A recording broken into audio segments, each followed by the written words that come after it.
Gracias, hermano. Muy amable, ya estamos aquí. Muy bien, bienvenido, hermano. Ya estamos por acá. Entonces, vamos a iniciar, les decía, la clase. Habíamos quedado en la parte de la lección, en la cuarta. La terminamos la cuarta lección y vamos con la quinta lección. Solo déjenme verificar.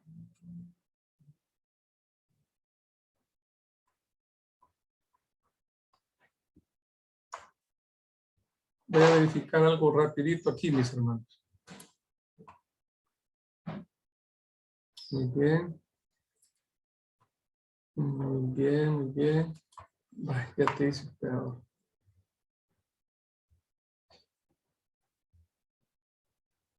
Bueno, hoy sí ya estamos listos. Entonces, vamos a iniciar la lección 5. De hecho, si ustedes recuerdan, ya habíamos iniciado la lección 5. Solo vamos a hacer una revisión hasta donde llegamos. El objetivo de la lección 5, que eran los beneficios de la salvación, el objetivo era reconocer, por un lado, cuáles son esos beneficios. Hay que reconocerlos.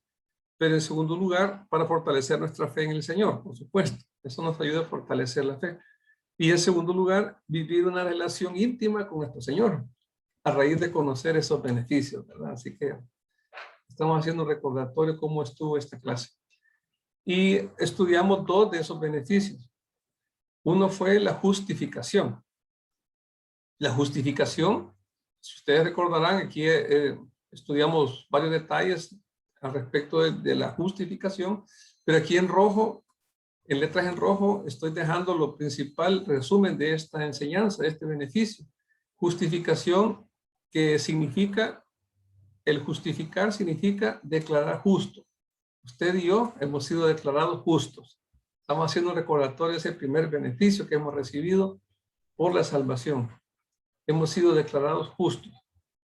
En segundo lugar, bueno, y también revisamos la justificación un poquito más en detalle como un proceso. Hay un plan, es lo primero que estudiamos, el plan que se centra en la persona de Jesucristo, la justificación. Y en segundo lugar, el requisito es la fe en Jesucristo para poder ser justificados. En tercer lugar, el proceso de la justificación incluye el precio, y estudiamos que el precio es la sangre de Cristo. Ese es el precio inmenso que fue pagado por ser justificados. En cuarto lugar, la posición a la cual llegamos a estar o poder disfrutar de una posición, usted y yo, esa posición es que estamos ahora situados en Cristo. Sí, es tremendo. Estamos donde Él está, ahí estamos nosotros, por decirlo en otras palabras más comprensibles. Estamos situados en Cristo. Esa es la posición que tenemos hoy porque somos justificados. Y en quinto lugar, el proceso digamos, se completa cuando la Biblia enseña ahí en Romanos 3, 21 al 26, que en Cristo, ahí lo he puesto en letras en rojo, en Cristo somos justos a la vista de Dios. Es que interesante, porque ya no nos mira a nosotros, ya no mira a Eduardo, ya no mira a Luis, ya no mira a Mario, sino que Él ve a Cristo en cada uno de nosotros. Ante Él, nuestros pecados y la vida pasada quedó atrás. Somos nuevas criaturas. Así que la justificación es preciosa, es una de las doctrinas básicas, claves, se puede decir, ya lo mencionamos, importantes tener bien claro que es un beneficio que recibimos de parte de nuestro Señor. Eso fue lo primero. También estudiamos, en segundo lugar, otro beneficio es que la naturaleza pecaminosa, la cual todavía tenemos, ¿verdad? La Biblia no nos dice que ya fuimos liberados plenamente de esa naturaleza, todavía somos pecadores redimidos por la sangre de Cristo, ¿verdad? Eso sí, justificados por el Señor, por la fe. Pero la naturaleza pecaminosa siempre está haciendo estragos, esa lucha diaria. Sin embargo, el beneficio número 2 tiene que ver con ese juicio que el Señor ha permitido que se desarrolle y que se lleve a cabo un juicio sobre el dominio del pecado en nuestra vida. Así que aquí estamos recordando ese llamamiento que hace el apóstol Pablo en Romanos 6, del 11 al 14. Entonces les mencionaba qué importante es poder estudiar Romanos, tener la oportunidad de revisar este libro donde están todo el Nuevo Testamento está lleno de doctrina importante, pero el libro de Romanos concentra prácticamente las principales doctrinas. Pero entonces aquí en este libro de Romanos, Pablo nos llama a que nos liberemos del dominio del pecado, porque ya la naturaleza pecaminosa fue vencida, ya fue enjuiciada por Dios. Y ese llamamiento, pues ustedes recordarán, abarca varios componentes como considerarse muertos al pecado, rechazar esa vida en el pecado, ya no practicar más el pecado. Es decir, entonces, en resumidas palabras, que usted y yo como cristianos no tendríamos que vivir en una vida pecaminosa como antes. No estamos diciendo, como yo lo expliqué un poquito hace unos segundos, no estamos diciendo que ya no somos pecadores. Pecamos, pero tenemos este beneficio que ya fue enjuiciada, la naturaleza pecaminosa. Lo que tenemos que responder positivamente al llamado que el apóstol Pablo, eso es un llamado que nos hace a la santidad. Hay que decirlo de una vez. Y este tema de la santidad, prácticamente si ustedes revisan los mensajes, a veces publican mensajes en YouTube, en las diferentes congregaciones, pero la santidad no es un mensaje popular, porque hoy sabemos el tiempo en que vivimos, que las iglesias están predicando un mensaje que sea más atractivo para atraer gente, ¿verdad? Personas que llenen, les hablan de la prosperidad, les hablan de, bueno, una serie de temas, les hablan de cómo, casi como que fueran cursos de estos de psicología, ¿verdad? De mejoramiento humano, etcétera, pero cuando hablan de santidad, casi que nadie quiere escuchar esos temas, pero ese es el llamado que nos invita el Señor, pues, porque ya la naturaleza pecaminosa fue enjuiciada. Así que ese es el segundo beneficio, haciendo un breve repaso de lo que ya habíamos estudiado. Vamos a estudiar entonces esta tarde los otros dos beneficios. Y vamos a comenzar para completar esta lección número 5. Aquí estaríamos terminando, hermanos, ya todo el estudio de la salvación, la seguridad de la salvación, todo lo que hemos venido estudiando, y este es el último punto que vamos a estudiar. Nos ha llevado un poquito de tiempo, pero es porque es tan importante tener bien claro este tema de la salvación. Bien, entonces, la base para la comunión de la familia cristiana. Ese es el tercer beneficio. Usted y yo tenemos un acceso, como vamos a estudiar a continuación, un acceso directo a esa comunión en familia. Si antes, en algún momento, alguno de nosotros, porque hay algunos que tienen familias bien grandes, ¿verdad? Tienen 5 hermanos. Bueno, mi esposa tiene 6 hermanos, ellos son 6. Conozco un hermano que tienen 12 hermanos. Hay grandes familias inmensas. No sé si alguno de ustedes tendrán más de 3 hermanos, pero es bien raro tener muchos hermanos en la familia. Pero estas familias grandes, tengo la idea bien clara de que hay más, hay de todo, ¿verdad? Porque de vez en cuando hay diferencias y todo, como debe ser los humanos, pero hay más calor, cuando se reúnen esas familias para el Día de la Madre, como en estos días, ¿verdad? Que ya se acerca. Es una reunión muy especial, aunque ahora hay limitantes, pero siempre ha sido algo muy especial cuando las familias son numerosas. Pero si alguno de ustedes ha tenido, bueno, yo en mi caso no tengo hermanos, soy hijo único, pero si alguno de ustedes, igual que en mi caso, no tiene una familia muy numerosa y que de repente alguien le invite a formar parte de una familia cristiana que es grande, una familia cristiana donde hay tantos bendiciones, etcétera, uno se quedaría, ¿y eso qué es, verdad? ¿Cómo es que voy a formar parte de una familia tan grande? Si yo, pues, prácticamente no tengo familiares, humanamente hablando.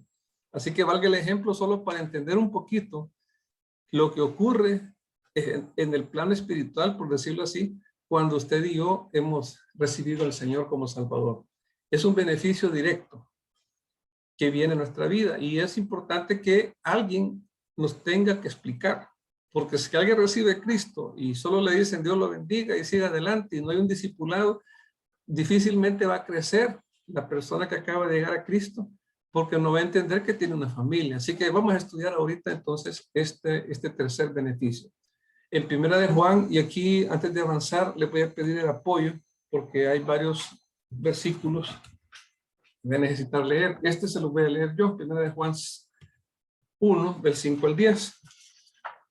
Y acá les voy a pedir apoyo, por favor, hermano Luis, si nos puede ayudar o tener listo ahí a la mano, primera de Juan 2, del 1 al 2. Si nos puede tener listo. Aquí le voy a pedir apoyo también, hermano Mario. Hermano Mario en Efesios 2, versículo 3, si lo podemos tener listo.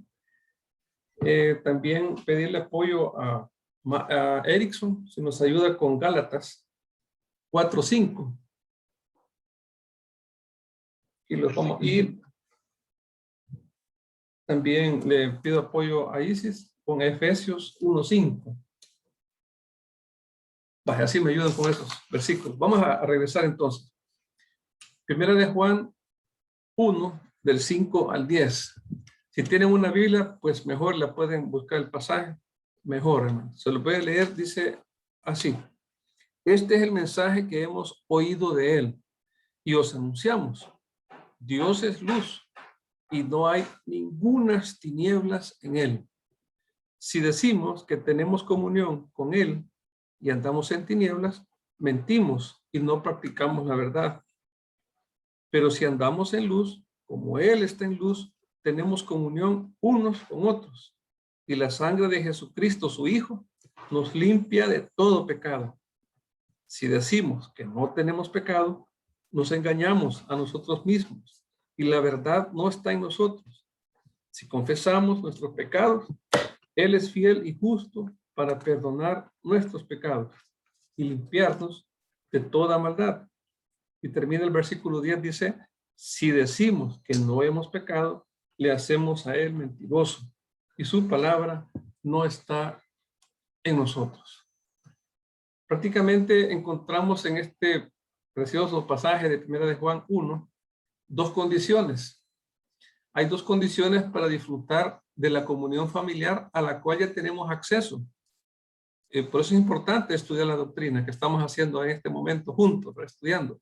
Entender que ya tenemos acceso a la familia cristiana y que para poder disfrutar de este beneficio, de esta bendición, en vez de usar beneficio, podríamos decir bendición realmente, tenemos que aclarar en nuestra mente y corazón que hay dos condiciones importantes. La primera es conformarse a la norma de la luz. ¿Qué queremos decir con esto? Bueno, lo que acabamos de leer. Cuando leíamos en el versículo 5, este es el mensaje que hemos oído de él y os anunciamos. Dios es luz. Una declaración, pero perfecta, sin ningún tipo de algo que no podamos entender, es bien claro. Dios es luz.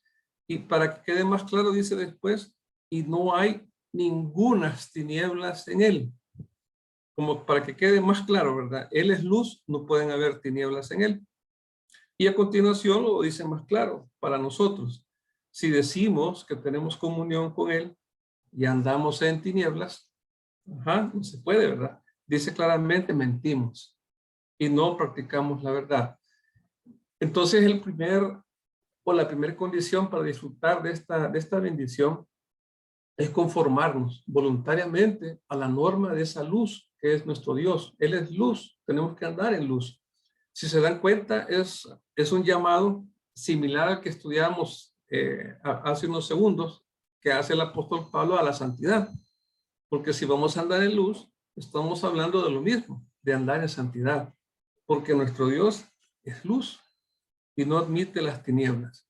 Las tinieblas prácticamente no necesitan mayor explicación. Entendemos que es cuando ocurre esto de andar en tinieblas, cuando usted y yo practicamos y caminamos por el pecado.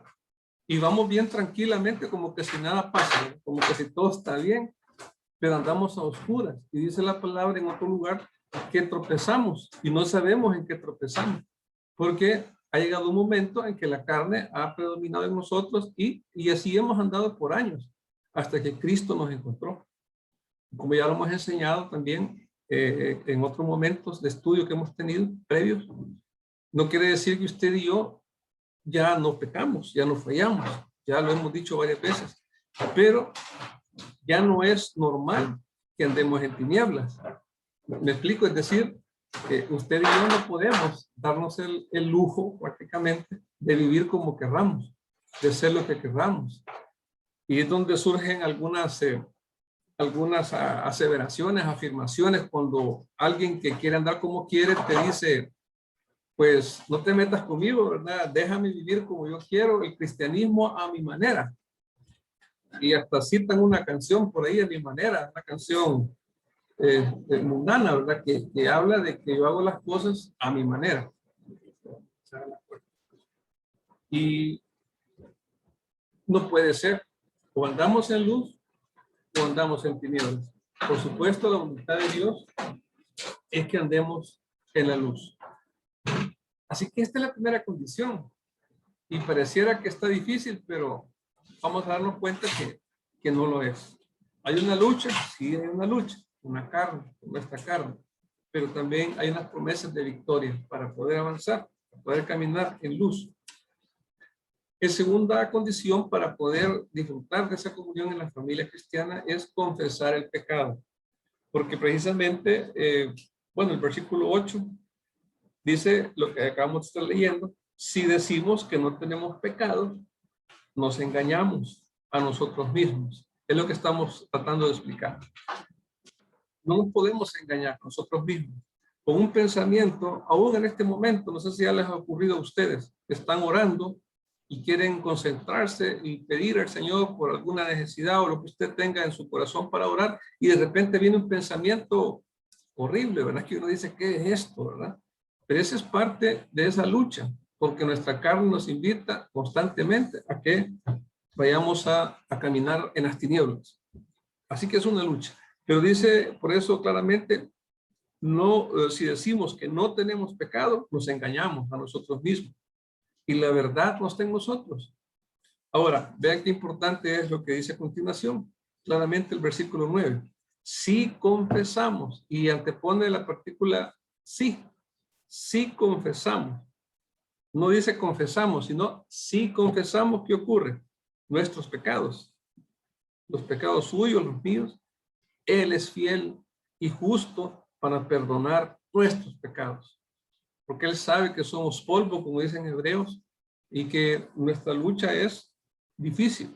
Él mismo, nuestro Señor Jesús, ustedes lo saben, fue tentado no solamente en aquel tiempo donde el enemigo lo tentó en 3 áreas básicas en la vida del Señor, como puede ser la nuestra, sino que en todo momento el enemigo estuvo buscando tentar al Señor. Y el mismo Señor Jesús, en su propio cuerpo, él se cansaba, él sentía, por ejemplo, la necesidad de alimentarse, ¿verdad? Porque él vivió en un cuerpo humano para poder experimentar de cerca todas las luchas que nosotros tenemos. Así que por eso en Hebreos dice claramente que nos acerquemos al trono de la gracia del Señor para recibir oportuno socorro, porque Él sabe exactamente lo que es esta lucha. Así que necesitamos confesar el pecado. Esa es la segunda condición. Son 2 condiciones: caminar en la luz y al mismo tiempo confesar el pecado, porque es seguro que en un momento podemos estar pecando, fallando al Señor, y el enemigo quiere, no necesariamente, fíjense, hay que aclararlo, no necesariamente el enemigo es el que nos va a buscar para tentar, sino que también nuestra carne nos invita a que vayamos y caigamos en una falta, en un pecado. Igualmente el mundo, son los tres, digamos, fuentes que nos invitan al pecado: el enemigo, nuestra carne y el sistema mundano, ¿verdad? Que nos entra por todas partes, por la vista, por los oídos, ¿verdad? Cuando estamos en el internet, la televisión, si hoy hasta para anunciar llantas ponen una serie de asuntos ahí que no tienen nada que ver, tienen más que ver con nuestra carne. Así que no le echemos, en resumidas palabras, toda la culpa al enemigo, porque también nuestra carne nos invita a pecar. Pero ¿qué ocurre? Cuando pecamos, lo que tenemos que actuar, pero rápido, sin pensarlo, es confesar el pecado. Y dice la palabra, la promesa ahí que tenemos, una promesa preciosa, que Él es fiel a nosotros y a su palabra. Él es fiel a su palabra y a nosotros como hijos. Cuando le confesamos nuestros pecados, también dice que es justo, porque Él ya nos justificó. Somos justificados por un acto soberano de Dios, y Él está dispuesto a confesar todo pecado, a perdonar, perdón, todo pecado que confesemos. Y nos perdona y nos restaura. Pero es bien importante entender al mismo tiempo que si vamos a hablar de confesar el pecado, no nos olvidemos que tenemos un abogado, al mejor abogado que podríamos tener de parte nuestra. Ese abogado es nuestro Señor Jesucristo. Quisiera, por favor, ¿quién tiene Primera de Juan 2? 1 al 2, creo que Luis. ¿Lo podemos leer? Sí, Sí. ahorita lo tengo yo. Sí. Dice Primera de Juan, capítulo 2, versículo 1 1 y al 2, 2. dice: hijitos míos, estas cosas os escribo para que no pequéis. Y si alguno hubiere pecado, abogado tenemos para con el Padre, a Jesucristo el justo. Y él es la propiciación por nuestros pecados, y no solamente por los nuestros, sino también por todo el mundo. Gracias. Qué claro es la palabra. Podemos decir amén, ¿verdad? Qué bueno que tenemos al mejor abogado de nuestra parte. Pero yo les invito a que pensemos y usemos la imaginación en este momento con el caso de alguien, ponga su nombre ahí, ¿verdad? Que se ve involucrado en un problema, en un accidente, digamos un accidente en su vehículo, tiene que buscar la ayuda de un abogado, de alguna forma alguien le puede apoyar, pero lo primero o cualquier caso que pueda ocurrir donde usted necesite un abogado, yo tengo información de primera mano que los abogados lo primero que hacen cuando se entrevistan con el acusado es que le confiese qué es lo que realmente ocurrió. ¿Me explico? Y en ese momento usted le tiene que decir, bueno, yo venía manejando por mi derecha y de repente me dormí y le pegué al otro carro. No le va a decir, bueno, el carro que venía a la par me embistió, ¿verdad? Porque va a poner en problemas al abogado. Tiene que decir lo que realmente ocurrió para que el abogado venga y lo pueda defender mejor. Es un principio, bueno, mi esposa es abogado y ella me lo ha enseñado, ¿verdad? Si alguien no me dice la verdad, vamos mal porque hasta va a quedar mal el abogado. Por supuesto, y volviendo a la palabra del Señor, nuestro abogado conoce nuestro corazón.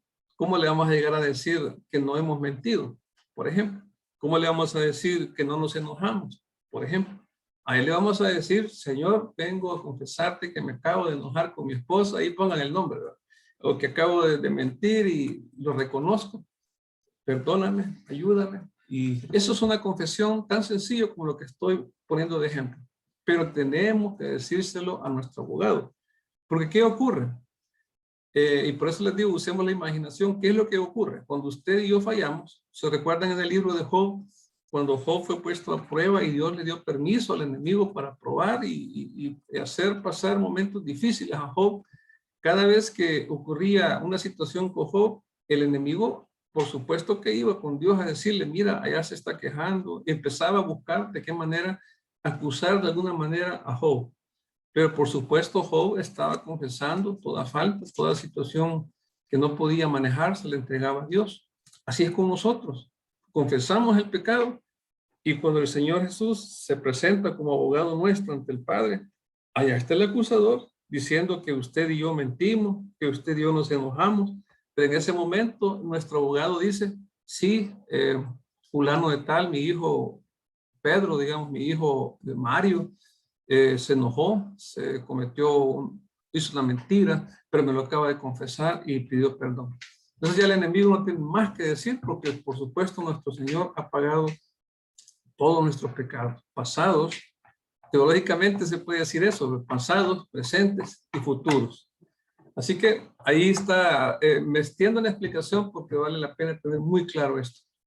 Jesús es nuestro abogado, así que esta bendición de formar parte de esa comunión de la familia cristiana requiere que usted y yo andemos en la luz, busquemos la santidad para el Señor y si fallamos y si fallamos en algún pecado, lo confesemos, lo confesemos.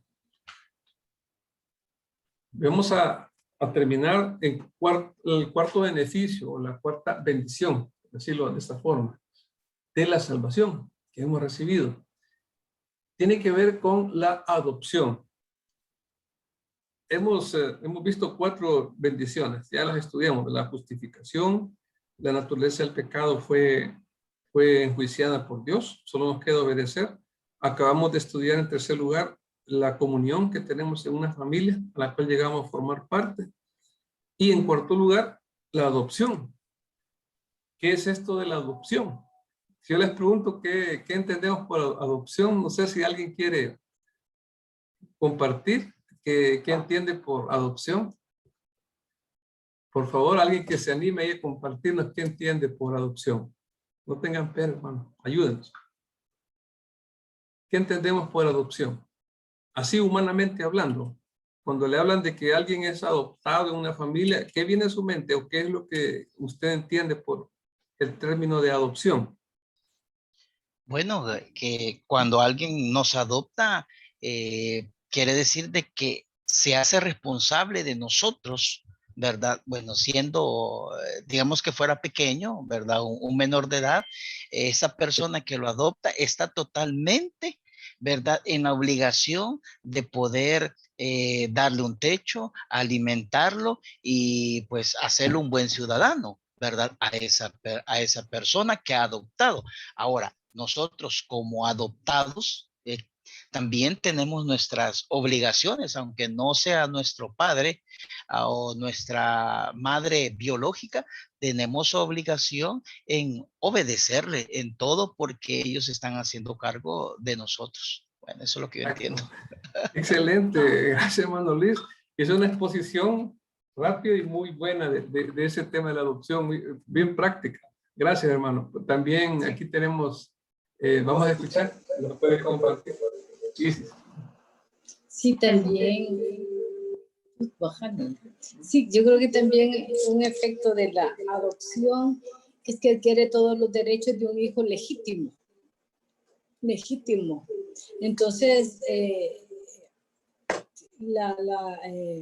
venimos a ser nosotros como adoptados a realmente a ser el pueblo de Israel, su pueblo escogido, o sea, su real sacerdocio, su nación santa. Entonces, cuando nosotros somos adoptados, aunque no estamos en el Medio Oriente ni de por allá, pero ya somos adoptados y pertenecemos a ese pueblo con los mismos derechos de ese pueblo escogido que él tiene.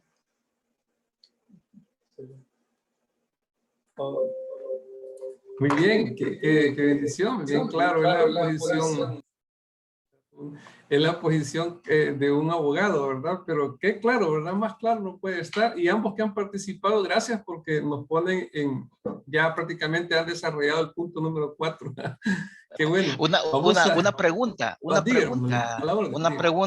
hermana Isis. Eso es muy importante. Bueno, eso sí no lo sabía ya. O sea que si yo soy adoptado, ¿verdad? Si yo he adoptado, pero las personas que me han adoptado ya tienen hijos, ¿verdad? Hijos y hijas, o sea, quiere decir de que soy igual a ellos, aunque no biológicamente, pero tengo los mismos derechos, así como mis hermanos, no en carne, sino que como en adopción. Sí, correcto.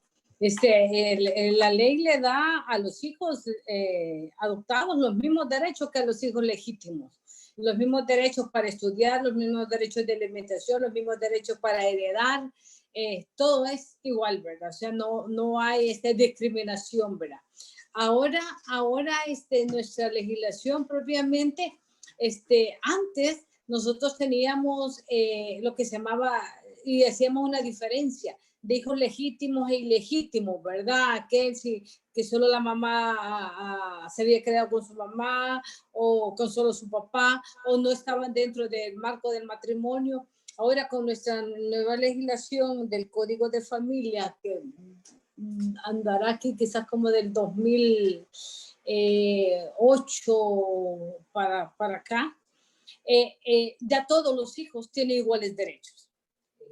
Hijo legítimo, legítimo y adoptados. Todos los mismos derechos tenemos, ¿verdad? Gozamos de los mismos privilegios.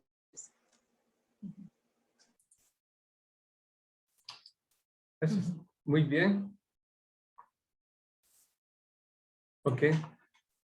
Estamos ahí, hermano Luis. Hola.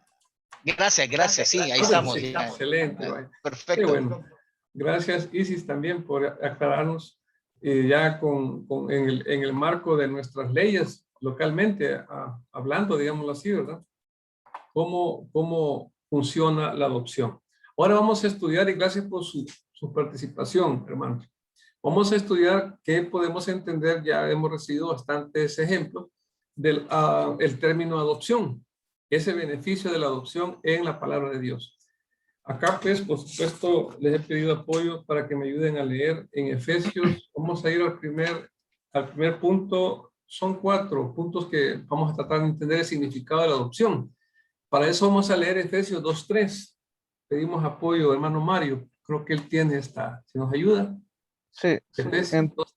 Sí. entre los cuales también todos nosotros vivimos en otro tiempo, en los deseos de nuestra carne, haciendo la voluntad de la carne y de los pensamientos, y éramos por naturaleza hijos de ira, lo mismo que los demás, pero Dios, que es rico en misericordia por su gran amor, con que nos amó, aun estando nosotros muertos en pecado, nos dio vida juntamente con Cristo, por gracia sois salvos, y juntamente con Él nos resucitó y asimismo nos hizo sentar en los lugares celestiales con Cristo Jesús, para mostrar en los siglos venideros las abundantes riquezas de su gracia en su bondad para con nosotros en Cristo Jesús, porque por gracia sois salvos por medio de la fe, y esto no de vosotros, pues es don de Dios, no por obras, para que nadie se gloríe, porque somos hechura suya, creados en Cristo Jesús para, para buenas obras, las cuales Dios preparó de antemano para que anduviésemos en ellas.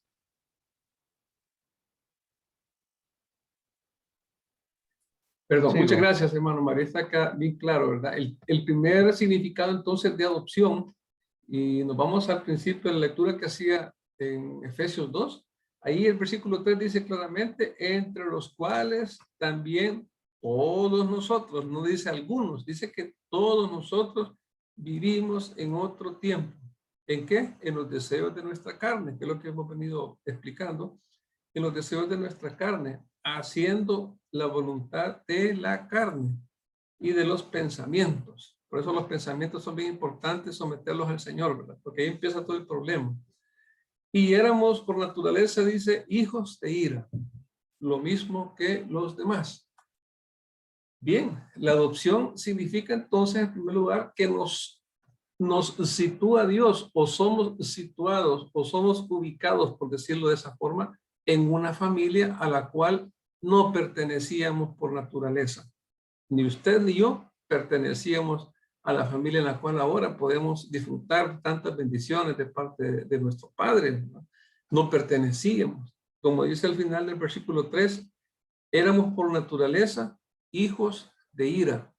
Cuando dice hijos de ira, se refiere a toda aquella persona que de una forma abierta se opone a todo lo que tiene que ver con Dios y no quiere saber. Están llevando una vida lejos de la voluntad de Dios y, por supuesto, están enemistados. Y la ira de Dios, que es el juicio que viene más adelante para todos aquellos que no creen, la ira de Dios es la que los espera a estas personas y por eso se les llama hijos de ira. Imagínense de dónde Dios, en su gran misericordia, nos sacó a todos nosotros. Él nos liberó de esa vida en que estábamos. Y ahora, pues, nos ha situado, el primer significado que entendemos, nos sitúa en una familia a la cual no pertenecía. No podíamos pertenecer de ninguna forma, por ninguna manera, de ninguna manera. Él nos incluye. Por eso se habla de la adopción. Y vamos a ver más adelante otro significado. Pero en segundo lugar, y aquí le pedimos a Erickson si nos puede ayudar con el texto de Gálatas, Gálatas 4:5. Por favor, Erickson. Sí, hermano, solo que fíjese que vivo cerca de una iglesia católica y están poniendo música ahorita. No se preocupe, lo voy a leer yo. Así no tenga pena, Erickson. No se preocupe, ahorita vamos a leer. Muy bien, gracias. Bien, eso nos toca en diferentes lugares, ¿verdad, hermanos? Estar en contacto con diferentes interferencias. Bueno, vamos a leer Gálatas 4:5, dice, para que redimiese a los que estaban bajo la ley, a fin de que recibiésemos la adopción de hijos. Y ahí lo dice más claro porque usa el término adopción. Para que, a fin de que, perdón, recibiésemos, repito, la adopción de hijos. Entonces, en segundo lugar, la adopción significa ser librados por completo de relaciones anteriores, particularmente de una relación que hemos tenido con la ley. Y cuando decimos la ley, le puede usted colocar ahí el nombre de religión, tradición, tradiciones humanas. Y puede poner usted ahí, en vez de la palabra ley, todo aquello que nos ataba a hacer esto, no hacer aquello, porque ustedes se fijan cuando uno está compartiendo el evangelio y le pide a aquella persona que si gusta tomar la decisión para seguir a Cristo, casi siempre le salen diciendo a uno, no sé si a usted le ha tocado esto, pero le dicen, primero quiero dejar este vicio del alcoholismo, por ejemplo, quiero dejar de fumar, quiero dejar, y empiezan a sacar una lista de no hacer aquí, no hacer allá, porque prácticamente esa es la ley a la que hemos venido sometidos por mucho tiempo. Y las tradiciones de nuestros padres, a veces hacíamos cosas que no sabíamos ni por qué las hacíamos. No sé, ustedes recordarán en Semana Santa tantas tradiciones. La mayor parte de nosotros venimos de un trasfondo de una iglesia tradicional, donde todo lo que practicábamos era porque alguien lo puso ahí y había que hacerlo. Yo recuerdo, por ejemplo, si se te caía en Semana Santa algo en el suelo, un pedacito de pan o algo, y te miraba tu abuelita, no lo recojaste, decía, porque ya fue tentado por el diablo. Y el pan ahí se quedaba, ¿verdad? Ya cuando se iba la abuelita, yo lo recogía y me lo comía. Ese era yo, ¿verdad? Pero eso era algo muy, muy estricto, las tradiciones humanas, que se convierte con el paso del tiempo en leyes. Y uno cree que por guardar esas leyes se va a congraciar y va a estar bien con Dios. Y así habían muchas otras prácticas. En realidad, Dios nos ha liberado de este mundo, de esta situación, de esta ley, a nosotros acá en nuestro medio. Por eso lo menciono esos ejemplos. Pero en el contexto de la palabra se está refiriendo estrictamente de una forma más específica a la ley de los judíos, porque muchos cristianos que venían de ese trasfondo, donde la ley era perfecta, por supuesto, la ley de Moisés era perfecta, buena y santa, pero nadie la podía cumplir porque tenía que cumplirla todo. Digamos que la ley tenía 500 puntos, puede poner un número que viene a mi mente, digamos 500 preceptos que aparte de los 10 mandamientos tiene que usted guardar, pero tiene que guardarlos todos, porque si fallaba en uno de esos 500, aparte de los 10 mandamientos también, usted ya fallaba toda la ley. Es decir, que la ley era imposible prácticamente de cumplir, aunque era santa y buena, como decimos. Igual los que no eran judíos en el tiempo del apóstol Pablo también vivían con un legalismo. Se puede decir que aunque no conocían de la ley de Moisés, sí, igual que nosotros hoy en día, guardaban ciertos preceptos, ¿verdad? Guardar la luna nueva, luna llena, y unas costumbres de tradiciones religiosas paganas que habían por muchos siglos atrás, ¿verdad? Lo guardaban y vivían por esas leyes. Pero entonces dice la palabra claramente que nosotros recibimos la adopción de hijos y que hemos sido redimidos, quiere decir liberados, por alguien que puede pagar por esos pecados en que vivimos. Hemos sido redimidos por completo de esas relaciones anteriores. Así que, qué bendición, ¿verdad? La adopción significa, en segundo lugar, que somos liberados de la ley. En tercer lugar, aquí le voy a pedir apoyo, nos puede Isis en el Efesios 1:5.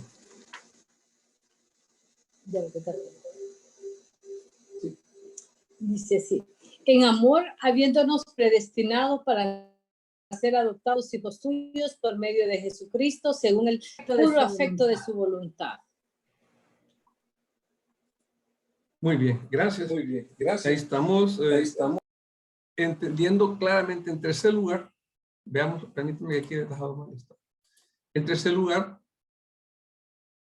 que la adopción es posible nada más por un acto voluntario del que adopta, ¿verdad? En este caso claramente lo dice que fuimos predestinados para ser, nuevamente menciona el término adoptados, dice, adoptados hijos suyos por medio de Jesucristo. Y dice al final, según el puro afecto, ven qué preciosa esta palabra, el puro afecto de su voluntad.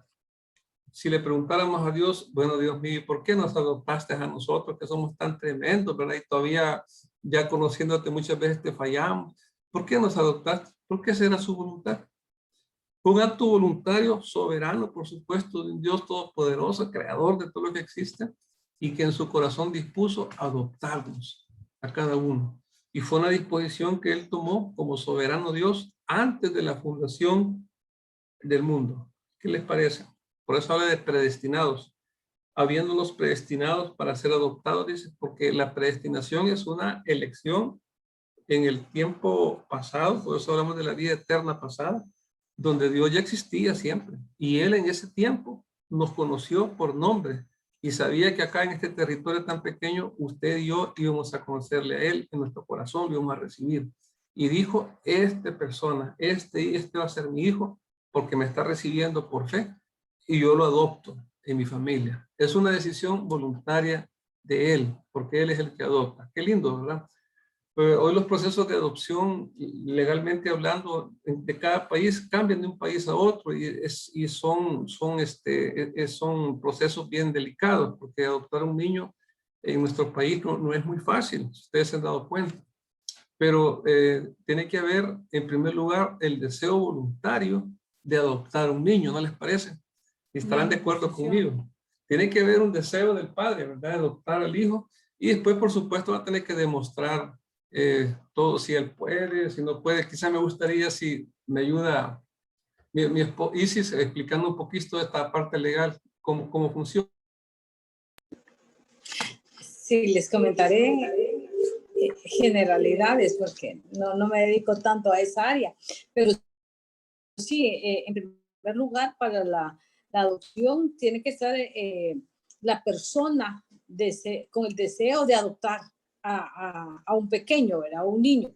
Dice que aquí es lo que dice Eduardo, ¿verdad? Que es el deseo del que adopta, porque el niño está tan pequeño que él no puede decidir, adópteme, ¿no? ¿Verdad? Él solo está esperando que llegue alguien. Se tiene que demostrar su capacidad económica, su solvencia moral también, ¿verdad? Se hacen estudios socioeconómicos, interviene la Procuraduría para dar las opiniones legales si la familia es apta para adoptar a un niño. Y algo bien interesante que yo no lo sabía, pero una amiga adoptó un bebé, y es de que uno no escoge.